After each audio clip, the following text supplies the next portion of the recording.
both Nate Wall, who will talk about our retirement services, and also Jessica Carr, who will handle everything else.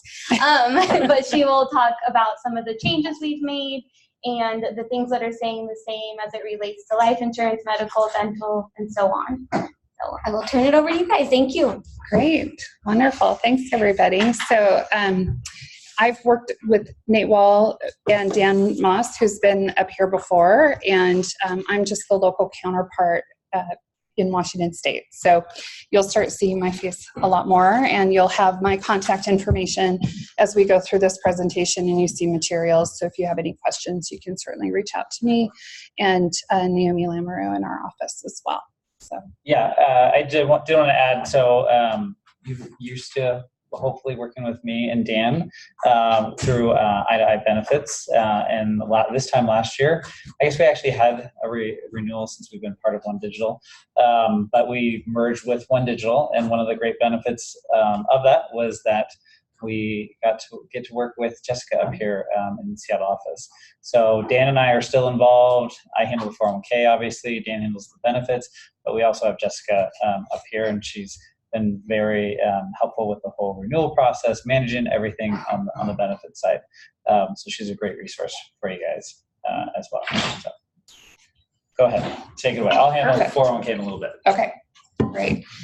So as we mentioned, we're making a few changes to the plans, but I think you're going to be pleasantly surprised that most of the changes are going to be enhancements, or even premium decreases in some cases. So we'll talk about those changes as we go through, but this is your renewal for July 1 of 2019. So everything that we're talking about goes into effect July 1st. And this is a summary of the changes. There's a lot of work that goes into this. So we get the renewal, and then we quote the market, and then we do a lot of evaluation of what the market brought back. Ultimately, this year, we are staying with Premera Blue Cross, and we're staying with plans that are almost identical to the current plans. I say almost because your group size actually stayed a little bit larger than it's been in the past. And so Premera moved you to their large group platform instead of their small group platform. So there's some enhancements that come with that. The dental coverage is moving from Lincoln to Premera Blue Cross. So the benefits are basically staying the same, but we're going to see a rate decrease on the dental plan. So, and the Premera Blue Cross network is really robust. I think you'll be pleasantly surprised with that. Another little bonus that comes with that is if you've already used up your dental in the middle of the year, you're switching, so you have more. So it starts. That's a great point, Joelle. Thank you.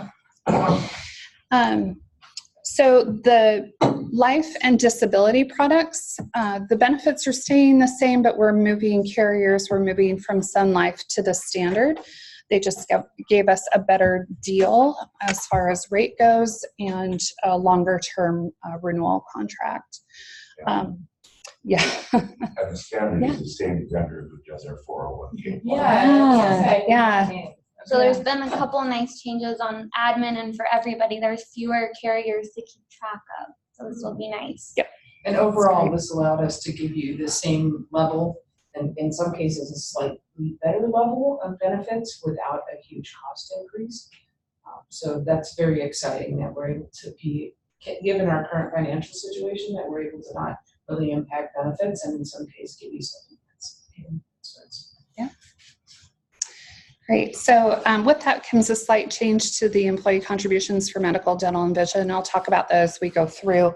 That really had more to do with moving from the small group platform to the large group platform than anything else. And then it is the time to renew your benefits and make any plan election changes through EASE. It was EASE Central. Now I think they've dropped the Central. It's now just called EASE. So, but it's the same platform. I can't keep track of all the different name changes. I know. Okay, so today we're going to talk about premium contributions. We're going to review the benefits and talk about action items, as well as Nate will step in when we talk about the 401k. So you have two medical plans to choose from. You have a Premera Choice Gold 750. That's the Premera name for their product with a $750 deductible. You might remember, or probably not, it's been a year, this slide used to have many more rows to the table because each individual person had their own premium rate. And so we expanded this table. This was the change that happened when we went from large group to small group, or I'm sorry, from small group to large group, is that we have a more traditional 4-tier rate. So you'll start seeing this, the rate for employee, the cost to Landesa, and then the employee cost is on the far right. If you cover a spouse, you can see the employee breakdown and Landesa cost there. And then if you cover children, that's the next component, and then full family coverage is the final line there. And it's really great. Landesa was able to keep their contribution levels the same as they've been in the past, even though we did get a rate increase on the medical plan. So moving on, the Premera Choice Gold 1000. Again, it's Premera's name for their $1,000 deductible plan. We'll go through the differences of the benefits in a little bit, and you can see the cost breakdown there. This is a lower cost plan, and Landesa pays a little bit more for the premium on this plan, and then the employee contribution is lower according to the different tiers. Okay. All this is also in the packet, and then we'll be able to email out the packet. We also have hard copy if you want, but there's the electronic version as well. So. This is the dental breakdown. So again, we're moving from Lincoln to Premera. There used to be a separate breakdown for vision coverage. Vision is now built into the medical plan. So we don't have a separate rate structure for the vision plan. It's built into the medical plan. The dental plan, you'll see the costs actually decreased a little bit from last year, actually 20% from last year, which is really a great benefit. And the benefits stayed very similar. So that was a good thing this year. So we're going to talk about a side-by-side comparison of the two medical plans. So we talked about the Choice Gold 750 versus the Gold 1000. And this is kind of the breakdown of how high-level benefits are. If you have a specific question, you can certainly ask me after the meeting or reach out to myself or Naomi later on. But the way that the plans work is you have a deductible.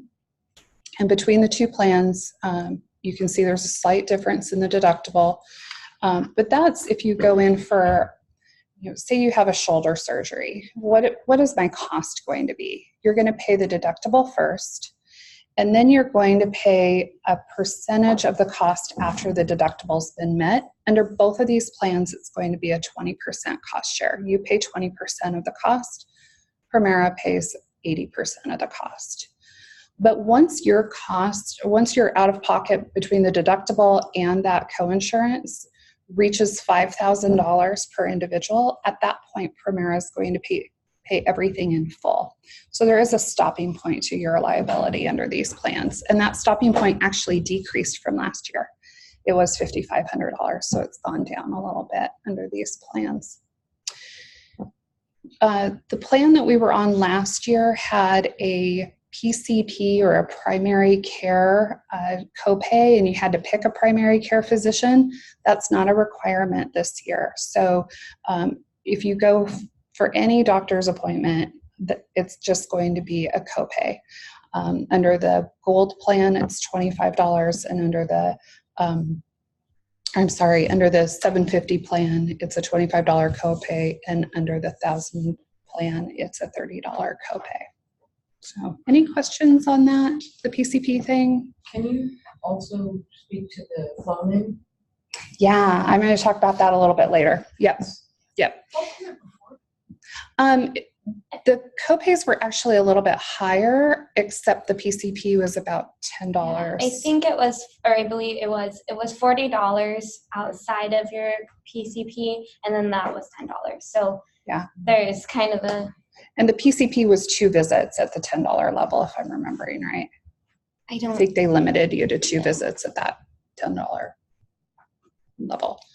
So overall, it's going to be a better benefit for most people. And preventive care remains zero. So Mhm. if you go in for your annual, you go in for any kind of screening, PAP, whatever, that's all zero. Yep. So the next thing I'm going to talk about is lab and radiology. This is actually an enhancement from the plan currently. It's still going to be a cost share of 20%, but under your current plan, you have to meet your deductible first. This plan, you don't have to meet that deductible first. It's just that 20% cost share. And that changes if you go inpatient. So just know if you're in a hospital building, you're going to be paying the deductible and the coinsurance kind of regardless. But if you have lab work outside of a hospital setting, it's going to be deductible waived, which is great. Outpatient surgery, we kind of talked about that it's going to be deductible coinsurance. Inpatient care, just assume it's going to be deductible first and then that coinsurance. And then preventive care, like Joelle was saying, under the Affordable Care Act, there's a whole list of items that fall into preventive care. It's getting more comprehensive year after year after year. We've seen that list grow. And that is no cost. So if you go in for your annual, if you go in for your vaccinations, anything that's going to be billed as preventative care is going to be at no cost to you. There's a couple of times that I see a preventive visit turn into something else. And one of them, I just took my son in for his physical yesterday.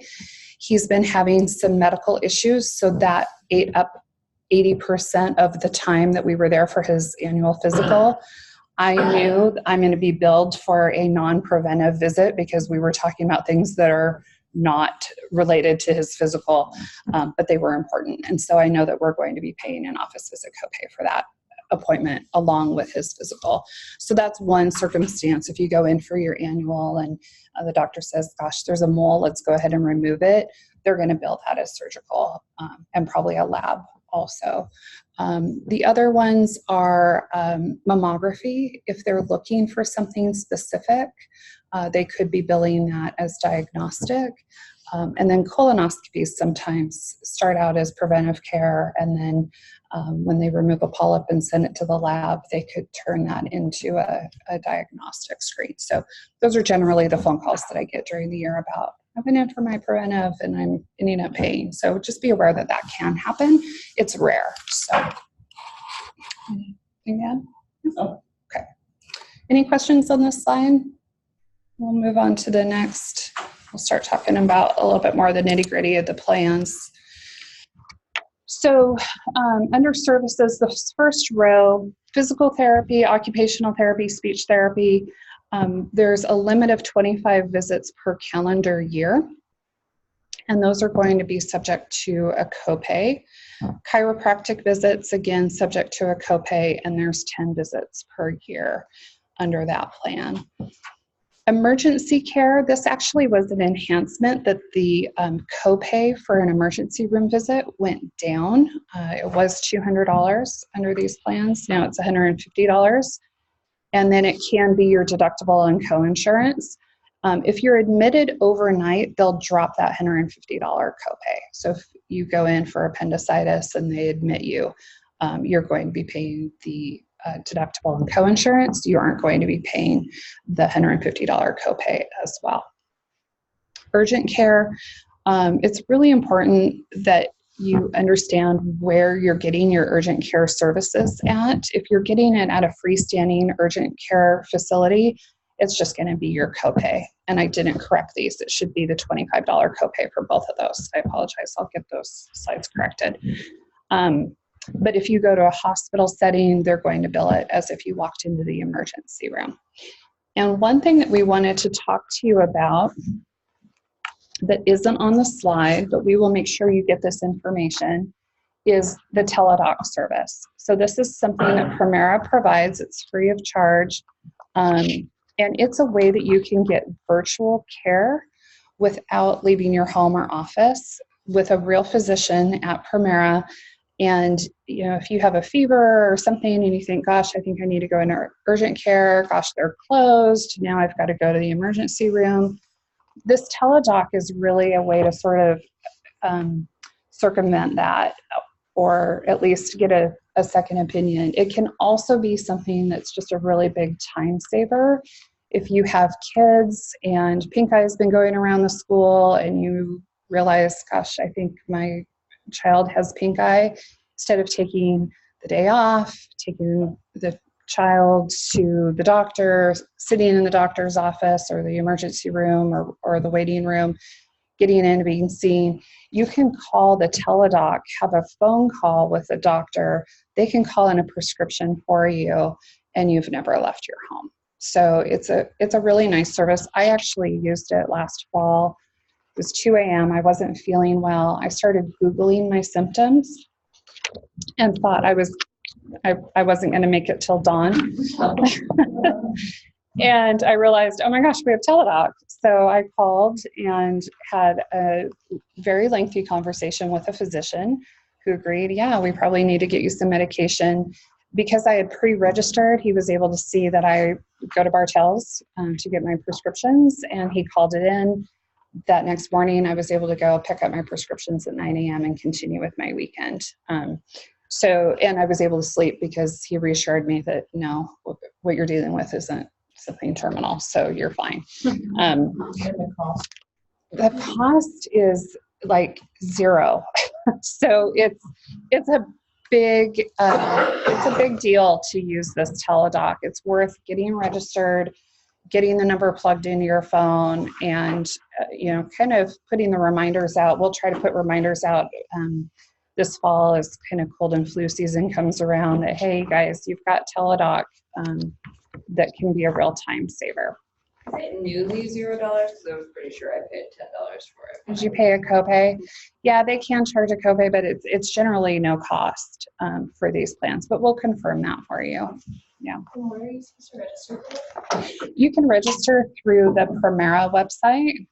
We'll send out the link for that too, because you can also go to teledoc.com/Premera and get registered with them.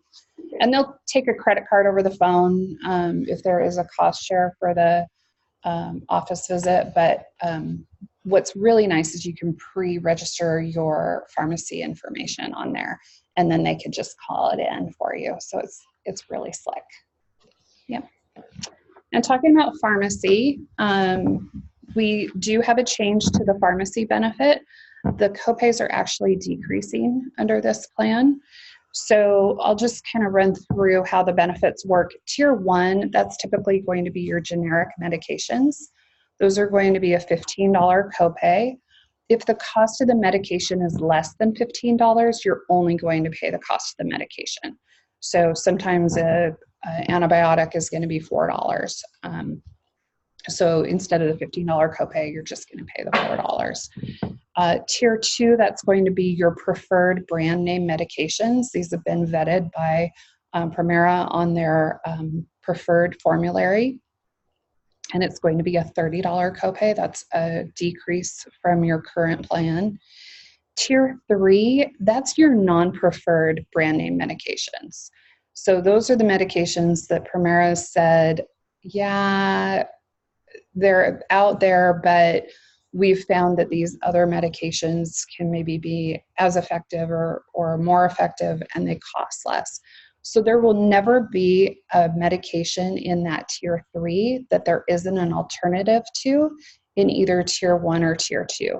So if you're getting a new medication and you go to the pharmacy and they charge you $50, you can stop and say, can I try something else? Because I know I should be paying a little bit less. Is there a generic? Is there a preferred brand name medication? And a lot of times the answer is yeah, or let me check with your doctor and we can call. But that's an important distinction to know, that you don't have to be paying $50 for these medications. The 30%, that falls to tier 4. So these are going to be your specialty medications. These are going to be the biologics or the medications that come in a cooler to your front porch. And that's going to be a 30% cost share to you. So Any questions on pharmacy? Yeah. Does that preventative exemption also work for prescriptions? So like for antimalarials and things? It depends on what's on the list of preventive care, but I think it is. it I could be. have somewhere in my memory that I didn't have to pay for. Yeah, most contraceptives fall into that preventive category, and there's no cost for those. Well, and So. if anti-malarial is used for Landesa work, Sure. But then you don't have to expense it. She's listening and hearing about the budget. We need to cover you. That's great. Great. So to kind of partner on to the medical plan, you do have a flexible spending account or an FSA.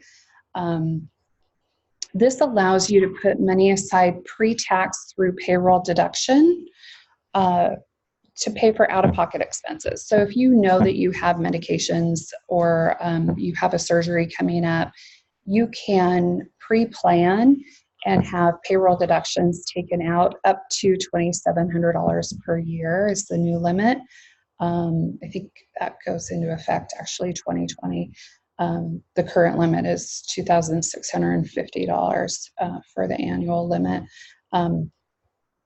But it's a nice way to have your medical expenses covered on a pre-tax basis. So that can actually really save your money. And then the way that that plan works is as you have an expense, you can submit it even if you haven't put all that money in for the year. So you don't have to wait until that bank account gets built up. If you have a surgery, you can submit for that claim right away. And the list for FSA is quite extensive. It might not be covered by Premera, but it would be covered under the FSA plan. So you could even have a first aid kit paid for under the FSA plan. Or if you have over-the-counter medications, like you go to your doctor and they say, well, you really need ibuprofen for this tennis elbow that you're experiencing, you can have the doctor write a prescription and just stick it in your tax file for that year, and then you can run that through your flexible spending account. This is the plan that has the use it or lose it provisions, so you want to sort of pre-plan knowing that if you don't spend the money in that account, you could be forfeiting that at the end of the year. But if you get close to that mark, call me. I've got a lot of creative ways that we can help spend that money down. So you don't have to get to the point where you're forfeiting that. Yeah. Someone was, one of the FSA account managers was telling me that, yeah, they stock up with a whole backpack of something, emergency preparedness kit because it had a little first aid kit in it. So well, I sent them the FSA store already. So that's great. The FSA store is awesome. Yeah, that's a great plan. And then dependent care, if you have child care or even elder care, you can run that through the plan up to $5,000 per family. Okay. So we're going to talk about the dental plan next. So that is now going to be under Premera as of July 1. So you're in a unique position where you can sort of pre-plan if you have dental work that you know is coming up and you still have some of your annual maximum left under the Lincoln plan. You can have a conversation with your dentist's office and say, gosh, is there anything that we could get done now?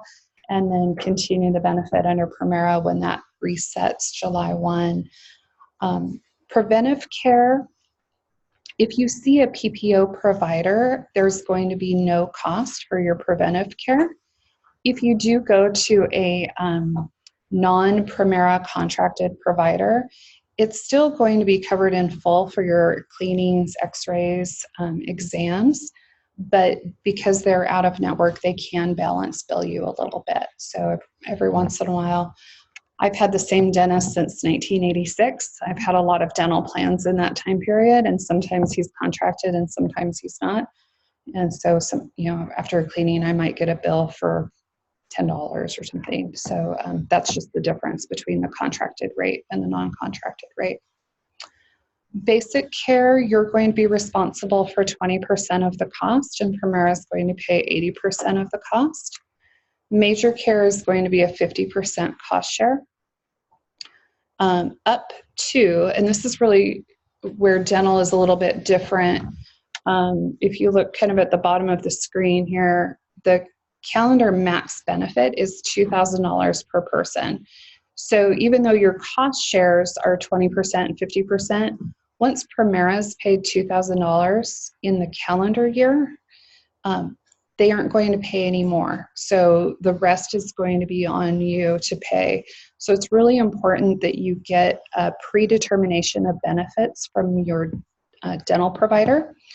And what that is they will take the codes that they're going to bill the insurance company, and they can run that claim through Premera and ask for a determination of benefits ahead of time, so there isn't a surprise at the end. So before you get the work done, they can give you a workup of, these are the services that we're going to do, this is what Premera is going to pay, and this will be your balance bill at the end. That's a really important tool, because you don't want to go in for 3 crowns and find out that you owe a lot of money at the end as a surprise. You want to be able to plan for that. And you can run those dental claims through your flexible spending account also. But if you do have 3 crowns, this is the year to have it, because this at $2,000 for the first 6 months, you have an additional $2,000 for the next 6 months. Yep. So because we're switching, if you have extremely expensive dental this year, yeah, you've actually have $4,000 in benefit in Yep. time at present. Yeah. So the calendar year resets. Yeah. It's calendar year for your deductible. But because our plan renewal is in the middle of the year and we switched providers, you can use $2,000 for the benefits up through June 30th on Lincoln. And then you're going to get a whole new set of $2,000 to use between now and December, or December 31st. And then next year, provided we stay with Premera, it'll be back down. Yep. So it's like worth breaking a tooth just to go. That's like, Yeah. Probably not, but if you have expensive dental stuff, this is the year to get it done. Yeah. Get it done now. Yeah. How does the cost sharing between this plan and the Lincoln plan compare? Exactly the same. You guys, Mhm. okay. Yeah, we tried to match benefits really closely between the 2 carriers. So the biggest impact you're going to see is the dental network. And Premera's network is so large, it's not going to be a big disruption, but there could be 1 or 2 people that their dentist is contracted with Lincoln and not Premera. It's more likely the other way around, because Premera's network is much larger than the Lincoln network. And dental plans are the dental plans are not terribly creative. They kind of Yeah, they're all pretty similar. much- It looks like here it's the same benefits in network and out of network. Yeah, it is. Premera is going to pay to their allowable fees when you go out of network. It's if the dentist isn't contracted, they might not accept those fees, and they can balance bill for the difference. So that's where it can get more expensive if you go to an out-of-network provider. Not so much with your preventive care, or your basic care, but once you start getting into the major care, you can start seeing a difference with the balance billing. And if you have a relationship with your dentist, like I had since I was, in elementary school, you could probably have a conversation with them about, hey, can you write off some of this balance? A lot of times, if you actually talk to the dentist and not the person in the billing department, you can get a little more traction with getting some things written off. So, yeah, they tend to be really good gatekeepers. So if you can actually talk to the dentist, you can get a little bit more movement. Okay. Your next visit might hurt a little bit more, but Right. Right. So the vision plan, the benefits are actually going to be exactly the same. You're with Premera now. The network's not changing. So the way that the plan works is that you get an exam every 12 months, and it's a $25 copay. And then for any hardware, every 12 months, you get a $150 allowance. So whether you spend that on frames or lenses or contact lenses, You just have a flat $150 to spend however you want. I will tell you, if you get contact lenses, spend the entire $150 all in one shot.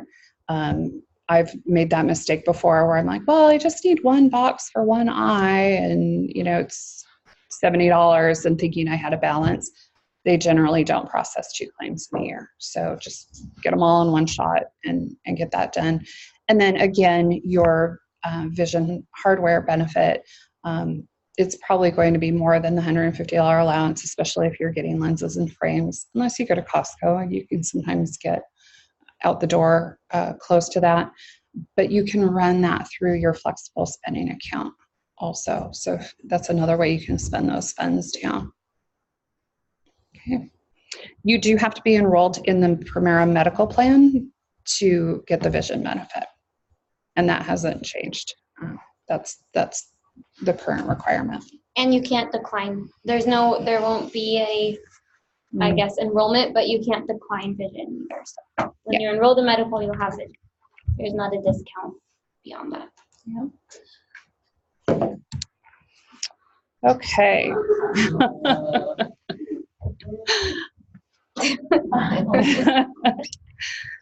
So life and disability, we kept the benefits the same. We just are switching carriers. So we're moving from Sun Life to the standard. You do have a group term life benefit of 1 times your annual earnings, which is a great benefit. A lot of times I come out and do these meetings and talk about a $20,000 benefit.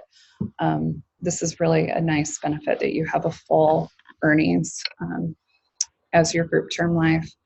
You also have short-term and long-term disability. The short-term is going to pay 60% of your weekly earnings up to $2,000, $2,019 per week. And then the long-term disability, this is something I get really excited to talk about because I don't get to talk about it a lot. Most of my accounts don't have long-term disability, which drives me crazy. This is really your salary insurance. If you can't come to work due to accident or illness, this is going to pay 50% of your monthly earnings up to $8,000 per month. You do have the option of having it taxable or non-taxable. The difference really is if you pay tax on the premium, if you go on claim, that entire claim amount is going to be paid tax-free. So you're going to pay less tax on the small amount. You're just going to pay it up front and consistently with each payroll, but you're protecting that entire benefit if you were to go on disability. So, but you have the choice. You can have the premium paid tax-free or Pre-tax. yes, thank you, pre-tax.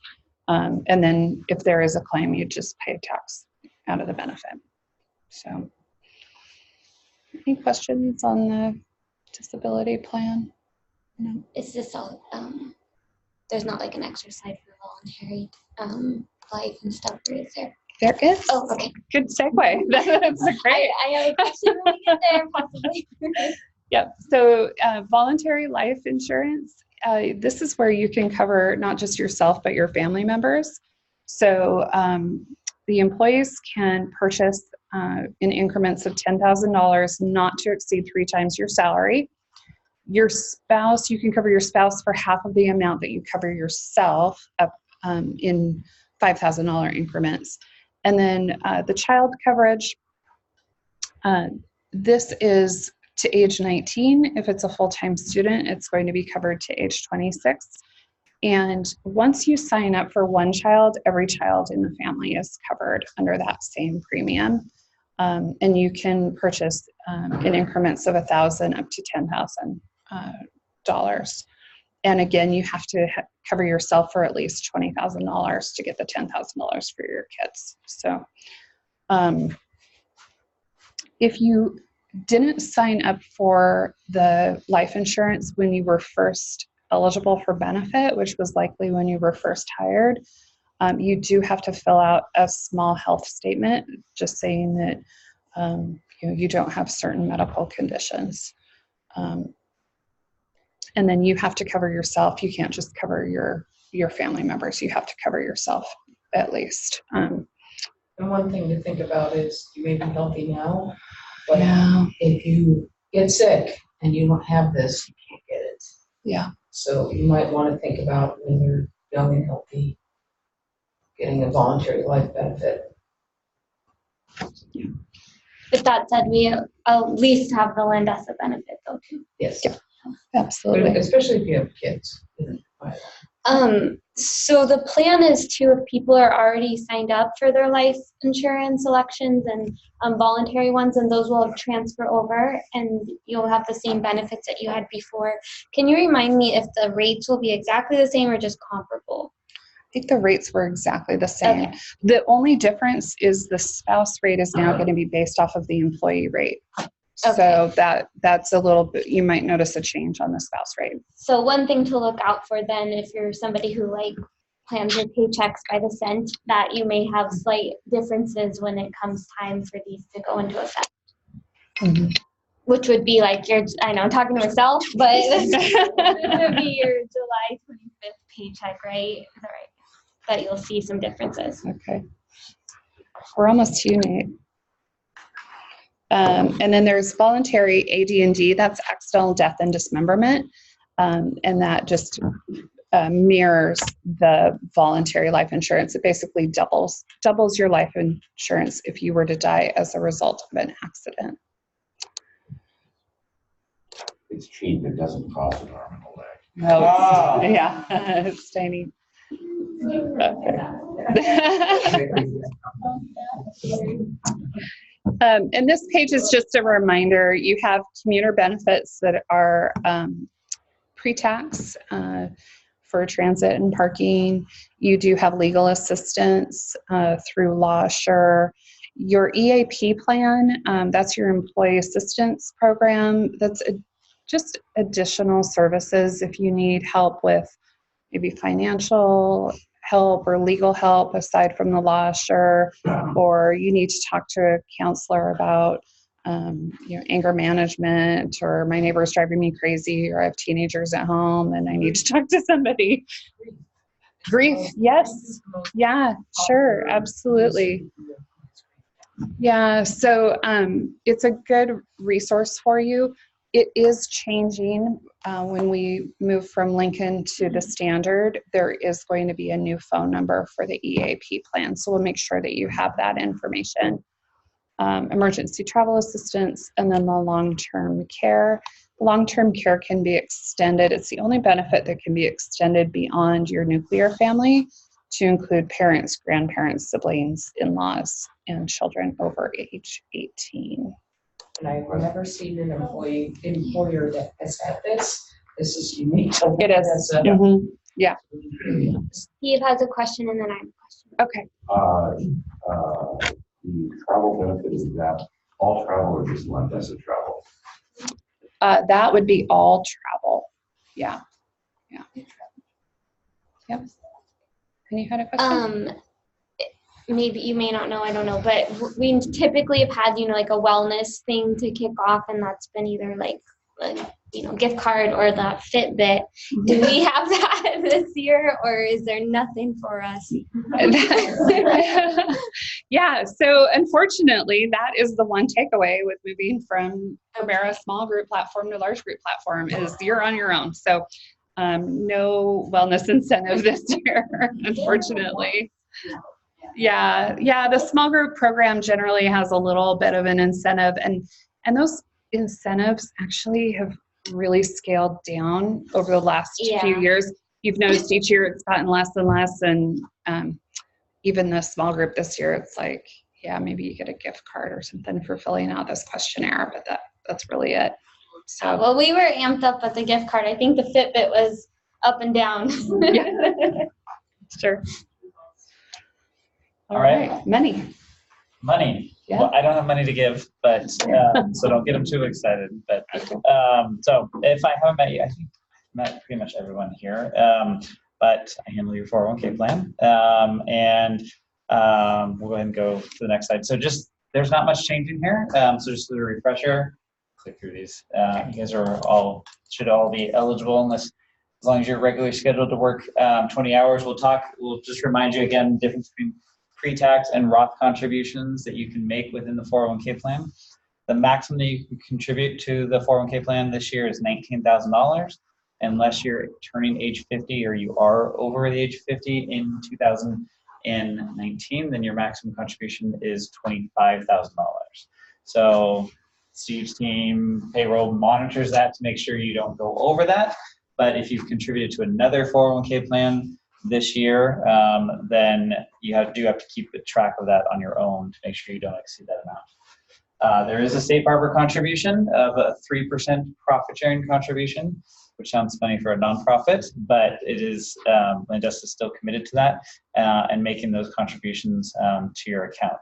So remember, you don't have to participate in the plan. If you're not contributing, you're still getting that 3%, although we strongly encourage you to participate and make your own contributions, because it's very difficult to retire off of a 3% contribution. Obviously, it's a nice benefit and helps you reach retirement, but trying to contribute your own money is beneficial as well. Nothing's changed on the withdrawals. Keep in mind, this isn't a save for a house fund or save for a college fund. This is a retirement account. So you can't just go to Lucy and say, hey, I saw this nice car, I want to go buy, I want to take money out of the 401k plan. You could take a loan from the 401k plan, but the loan you're paying back to yourself plus interest. If you were to leave Landesa, that loan balance is due and payable immediately. If you can't pay it back, then it's deemed a distribution. You'll pay taxes and penalties on that money. So keep in mind that if you do take a loan, you do have that option, but there's that catch there that could be painful.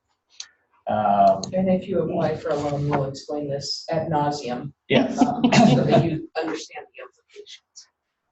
One last thing on the other side was just that make sure that your beneficiary is up to date.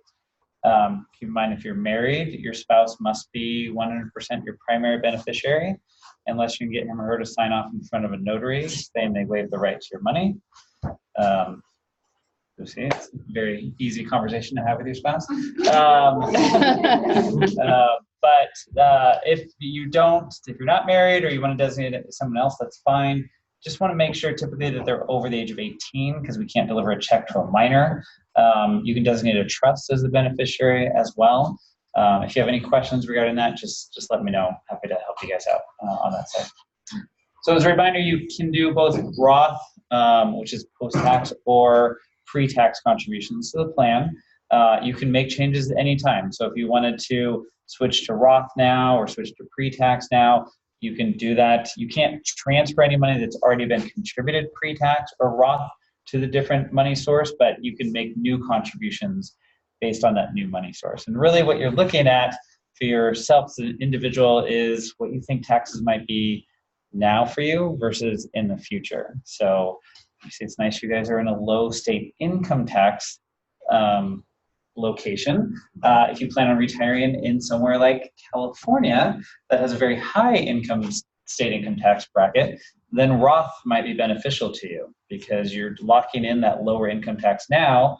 Money grows tax deferred, and actually at retirement, you take the money out tax free. So even if when you're in California retired, you're not paying state income tax, even though you're receiving money from your 401k plan at that time.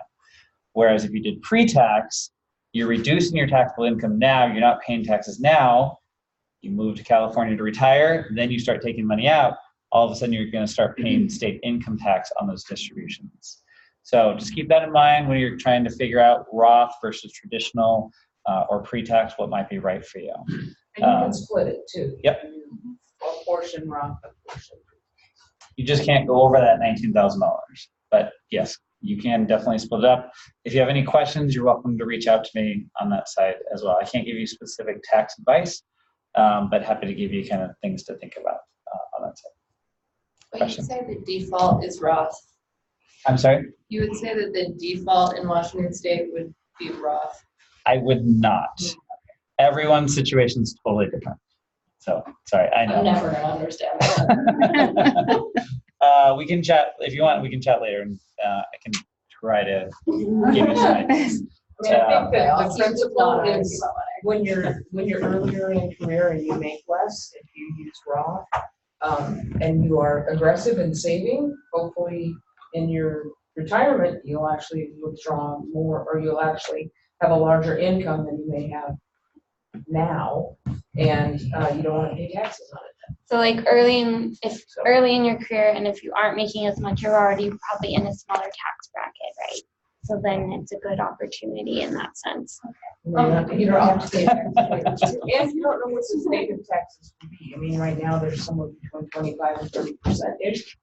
Who knows what they'll be in the future? So I guess that's a little bit of insurance against that. Yeah, it is a difficult question to answer for you, just because there's so many variables. If you look at it, and if your tax situation were to stay the same as that it is now versus at retirement, then there's really no difference between pre-tax versus Roth.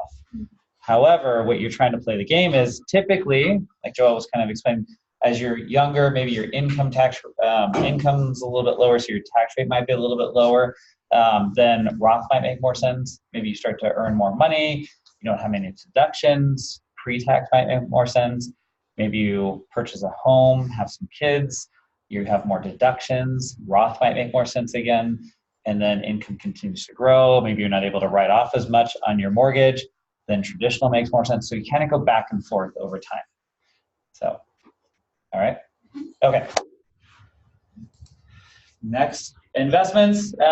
We do have 2 investment changes we'll chat about. One is this JP Morgan Mid-Cap Value Fund. As you see in the name, it's a mid-cap value, but it's in the mid-cap blend sector. It shifted over a few years ago. We've been monitoring that fund.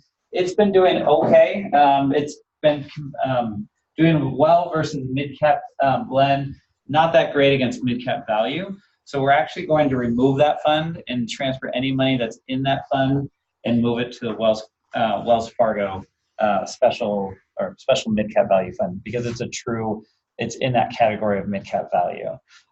So if you have money in that fund, it will automatically transfer over. If you have money actively being contributed to that fund as one of your elections, that will transfer over as well. So there's nothing that you need to do. It will automatically transfer. The other fund that we're changing is the Vanguard FTSE Social Index. If you remember, we added that, I think, last year. We're not removing that. Vanguard came out with a lower share price from that fund. So they did have the investor share class, which was the only share class that we could get at that time. They came out with the Admiral share class, so we're going to move the money from that investor share class to the Admiral share class. There's no difference in how it's managed. It's just a lower cost to you as participants. Other than that, those are the only changes that we're making. If you remember, if you did not make an investment decision, you're automatically defaulted into one of these Vanguard target date funds. We'll talk about those in just a second, but you can always make changes. So you can always go on to the standard and change your investment elections anytime that you would like. Yes? Is the Vanguard Social the only socially responsible investment option on these plans? No. We also have the tax balance individual, which is a diversified portfolio that is socially responsible. And then, yeah, I think those are the 2. So yes, the PAX is for balance, or if you want it in like a core equity index, is that Vanguard Social Index. And is the balance the automatic rebalancer, or those 2 different things? 2 different things. Okay. So the target date funds is where you choose what year you're planning on retiring, and that portfolio will automatically shift over time. Got it. The balance fund just has a mixture of, it has international, it has bonds, and it has stocks in it. It's a balanced portfolio. Okay. But you can kind of use that fund along with the Vanguard fund to build a portfolio that could be more aggressive or more conservative depending on where you're at in life. So let's say you're younger and you want to be more aggressive, maybe you overweight that Vanguard fund and have a little bit into the PAX, and then maybe slowly shift it towards the PAX over time to become more conservative. There really isn't, in the market, there really isn't a socially responsible target date series out there. Okay. So, Other questions? Sure. Sure. All right. Next slide. Next slide is just talking about the transition of the fund. So again, it'll move from the investor share class to the admiral share class. You don't need to do anything at all. The JP Morgan fund, if you really wanted it to be mid-cap blend and you chose that JP Morgan fund, even though it said mid-cap value, you chose it as a mid-cap blend fund, you could switch that money to the Vanguard mid-cap stock fund. Other than that, it's going to, again, transfer automatically over to that Wells Fargo. Questions about the transition? That's going to happen on July 15th. So, have you guys received notices yet? Yes. Okay, there. That's what that was explaining, was that transfer of the money, of those funds. Okay, next slide. Again, on those target date funds, you're choosing what year you're planning on retiring. If you chose the 2050 fund right now, it's aggressive, mostly in stocks, US stocks and international. And then over time, as you get closer and closer to the retirement date, it becomes more and more conservative. So it starts adding in some bonds and some cash. And then at retirement, then it's much more conservative with a lot more in bonds, cash, and a little bit in stocks. So it automatically shifts for you over time. If you're not in one of those target date funds, I still would recommend kind of taking a look at how that portfolio is mixed there to say, all right, what does Vanguard say of how much I should have in international, how much I have in US, how much I have in bonds, and maybe use that as a benchmark to try to build your own portfolio. That's kind of a helpful kind of guideline of building a diversified portfolio on that side. Next slide. And last slide is just looking at how to access the standard account. So if you haven't done so already, just go to standard.com/retirement and you can access your account. You can enroll in your account if you haven't already. And that's where you make any fund changes or investment elections there. Okay. I'm around if you guys have any questions later on. You're always welcome to reach out to me as well. Happy to set up some time to chat about your finances, about the retirement plan. However I can help, just let me know. So we will have more information coming out to give you guys action items or not, and information around our pamphlets and the teledoc and all of that stuff. Like Nate said, their information is back here. You can reach out to them at any time. If you are hoping, now that we've been here, to chat with them while they're here, if you can email me in the next 30 minutes after our next meeting, we have one more scheduled. We can see if there's anybody else and come and get you guys around 1 o'clock. Yeah. So if that's of interest. Great. But we can also schedule time in the future as well. Yeah, and you can always reach us by phone. So that's one thing to let you know too, is we get to come and talk to you once a year. But anytime that you have questions all year long about any of the benefits, you get a bill in the mail, you don't understand it, you forgot what we said, you need to go more in depth, certainly reach out to us. We're always available to you all year long. It is open enrollment, so this is the time to make your enrollment changes, or if you're wanting to move from one medical plan to the other, this is the time to do that. It's also the time to either enroll or decline on the flexible spending arrangement. Open enrollment is from June 4th, which is today, through the 15th, and ease is open for you to make changes. It will close on the 15th, so that's your last day to make any changes through the ease portal. Keep in mind your FSA election does not carry forward. So if you made an election before, you do need to make a new election for this next year. And this is just a summary of who can enroll. You can enroll a spouse, domestic partner, and children up to the age of 26, even if they're married and even if they're employed, they can be on your plan. The outside of open enrollment, there are certain times where you can make an enrollment change. If you get married, you have a baby, if your dependent loses coverage, so maybe you have a child that was working and they were eligible for benefits and they switch jobs or do something different and don't have that medical coverage, that's an opportunity for them to come on your plan mid-year. Okay. And everything that we talked about goes into effect July 1 as far as the medical, dental, vision benefits. And then questions, this is just how to reach us. We're going to have that in the booklet that's going to be emailed to you. My information, Naomi, and then Nate as well, how to reach all of us. And that's it. Thank you. Thanks, everybody. If anyone wants Appreciate a it. hard copy, feel free. But otherwise, yeah, we'll have these on the portal, I think on eCentral, and we'll also email some stuff out when we have time.